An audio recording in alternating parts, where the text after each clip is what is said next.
এনেকৈ ক'লে অলপ মানে বেলেগ ধৰণে ক'ব লাগিব যে ওপৰেদি থু পেলালে নিজৰ গাত পৰে বুলি কৈছে যে লোকেলে কি কৰিছে এইটো দেখিবলৈ পাইছে যে 5টা বছৰ তেখেতে বিধায়ক আছিলে, 3বাৰকৈ ৰাজ্যসভাৰ সাংসদ আছিলে আৰু তেখেতে যোৱা 5টা বছৰ এছেম্বলি স্পিকাৰ আছিলে।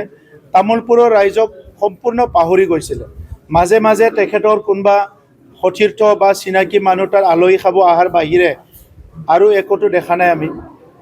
আজিৰ যিটো তামোলপুৰ, এই তামোলপুৰটো UPPLৰ দিনত আমাৰ নেতৃবৃন্দৰ সকলৰ প্ৰচেষ্টাত, ৰাইজৰ প্ৰচেষ্টাত আজি নতুন তামোলপুৰ গঢ়িছে।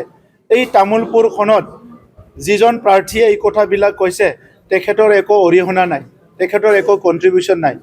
আজি ইয়াত যি হৈছে আমাৰ সময়ত হৈছে, আমাৰ নেতৃত্বত হৈছে, যেতিয়া অসমত আমাৰ চৰকাৰ আছে, কাউন্সিলত আমাৰ চৰকাৰ আছে, তেতিয়া হৈছে।